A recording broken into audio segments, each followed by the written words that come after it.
Top quality और consistent performance के लिए सिर्फ सिल्वर पंप्स। टॉप क्वालिटी और कंसिस्टेंट परफॉर्मेंस के लिए सिर्फ सिल्वर पंप्स, नाम याद रखना। काल मुंबईमध्ये अजितदादा पवार गटाच्या मध्ये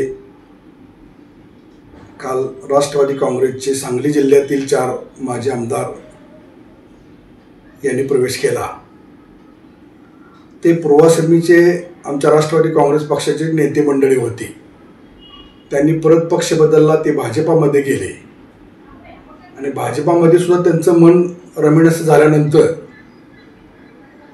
काल त्यांनी अजित पवारांच्या राष्ट्रवादी काँग्रेस पक्षामध्ये प्रवेश केला। पण आम्ही त्यांना एवढं सांगू इच्छितो की त्यांच्या जाण्यानं शरद पवार गटाच्या राष्ट्रवादी काँग्रेस पक्षावर कोणताही जिल्ह्यामध्ये त्या ठिकाणी परिणाम होणार नाही। कारण हे नेते मंडळीच त्या ठिकाणी फक्त स्वतःच्या स्वार्थासाठी त्या ठिकाणी वर्षाला त्या ठिकाणी पक्ष बदलत आहेत। त्यामुळे आमच्या राष्ट्रवादी काँग्रेस पक्षावर शरद पवार गटांच्यावर काही त्याचा परिणाम होणार नाही। कारण सांगली जिल्ह्यामध्ये माननीय जयंतरावजी पाटील साहेब जे आमचे प्रदेशाध्यक्ष आहेत राष्ट्रवादी काँग्रेस पक्षाचे, त्यांच्या नेतृत्वाखाली आमचे पलूस कडेगावचे आमदार माननीय अरुणांना लाड असतील, रोहितदादा पाटील असतील, यांच्या नेतृत्वाखाली भक्कम फळी सांगली जिल्ह्यामध्ये कार्यरत आहे आणि इथून पुढच्या काळामध्ये सुद्धा चांगल्या पद्धतीनं ही राष्ट्रवादी काँग्रेस पक्ष शरद पवार गट जोमाने त्या ठिकाणी कामाला लागेल आणि त्याचे परिणाम तुम्हाला येणाऱ्या जिल्हा परिषद आणि पंचायत समितीच्या निवडणुकामध्ये तुम्हाला नक्कीच त्या ठिकाणी दिसतील।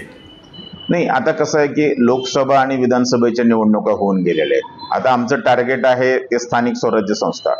यामध्ये हे ग्रामीण भागातले जेवढे नेते आलेले आहेत त्यामध्ये जतला तुम्ही जर बघितलं तर जगताप साहेब हे ज्येष्ठ नेते आहेत, 3-4 वेळाला ते निवडून आलेले आहेत। रवी तवणगुंडा पाटील आज विधानसभेचे ते उमेदवार होते तिथं किंवा दावेदार होते।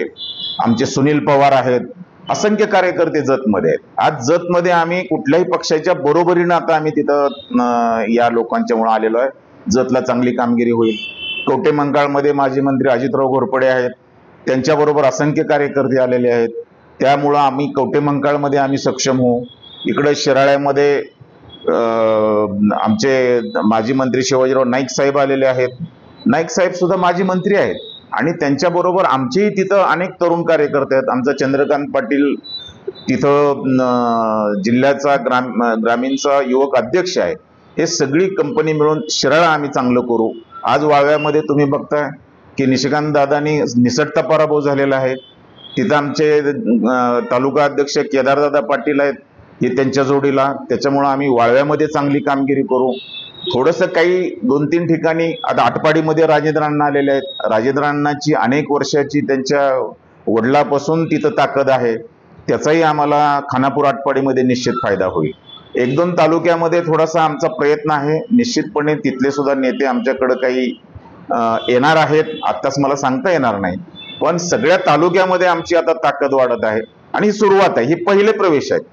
तुम्ही बघा आता हे प्रवेश झाल्यानंतर आणखी लोक आम्हाला फोन करायला लागलेत की आम्हाला सुद्धा या पक्षामध्ये यायचंय, दादांच्या नेतृत्वाखाली आम्हाला काम करायचंय। त्यामुळे येत्या महिन्याभरामध्ये तुम्हाला दिसेल की ग्रामीण भागातले बहुतांशी लोक, मिरज पूर्व भाग असेल, पश्चिम भाग असेल, इथले सुद्धा माजी जिल्हा परिषद सदस्य असतील, काही लोक मागे पराभव झालेले असतील, हे सगळेच लोक आता दादांच्या बरोबर काम करायला इच्छुक आहेत आणि निश्चितपणे मला खात्री आहे जिल्ह्यामध्ये चांगली कामगिरी आम्ही करू।